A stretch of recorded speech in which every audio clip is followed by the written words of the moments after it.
Jessy food വ്ളോഗ്സിൻ്റെ പുതിയൊരു വീഡിയോയിലേക്ക് സ്വാഗതം. അപ്പോൾ ഇന്ന് നമുക്ക് നല്ലൊരു ഇഫ്താർ സമയത്ത് ഉണ്ടാക്കാൻ പറ്റിയുള്ള സ്നാക്കിൻ്റെ റെസിപ്പി ആയിട്ടോ ഷെയർ ചെയ്യണത്. അപ്പോൾ എങ്ങനെ അത് ഉണ്ടാക്കണമെന്ന് നോക്കാം. അതിന് വേണ്ടിയിട്ട് ഞാനിവിടെ ഒരു പാൻ സ്റ്റൗവിൽ വെച്ച് അതിലേക്ക് 2 ടേബിൾ സ്പൂൺ ഓയിൽ ഒഴിച്ച് കൊടുത്തിട്ടുണ്ട്. എന്നിട്ട് ഇതിലേക്ക് വെളുത്തുള്ളി, ഇഞ്ചി, പച്ചമുളക് ചെറുതായിട്ട് കട്ട് ചെയ്തതും കറിവേപ്പിലയും കൂടെ ചേർത്ത് കൊടുക്കുന്നുണ്ട്. ഇതെല്ലാം കൂടെ നല്ലപോലെ ഒന്ന് വഴറ്റിയിട്ടെടുക്കണം. ഇതിൻ്റെയൊക്കെ പച്ചമണം പോയതിന് ശേഷം ഞാനിതിലേക്ക് 4 സവാള കട്ട് ചെയ്ത് ചേർത്ത് കൊടുക്കുന്നുണ്ട്. പക്ഷേ ഇതെല്ലാം കൂടെ ഞാൻ ഒരു സ്നാക്ക് ഉണ്ടാക്കാൻ വേണ്ടിയിട്ടല്ല കേട്ടോ.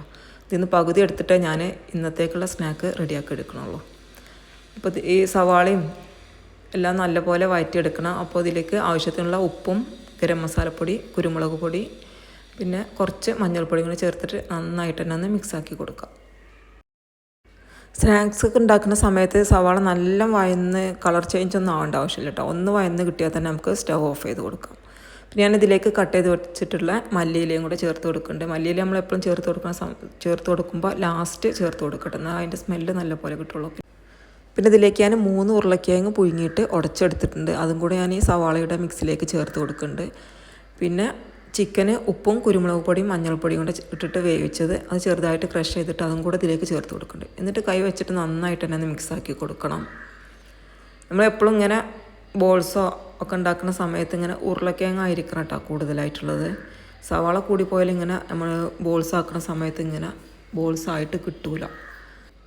നമുക്ക് കയ്യിൽ കുറച്ച് ഓയിലാക്കി കൊടുക്കുക. എന്നിട്ട് ഇതിലെ ചെറിയ പോർഷൻ എടുത്തിട്ട് ഇങ്ങനെ ബോൾസ് ഷേപ്പിലാക്കി എടുക്കാം. അപ്പോൾ നമ്മളെ ചിക്കൻ ബോൾ ഇവിടെ റെഡി ആയിട്ടുണ്ട്.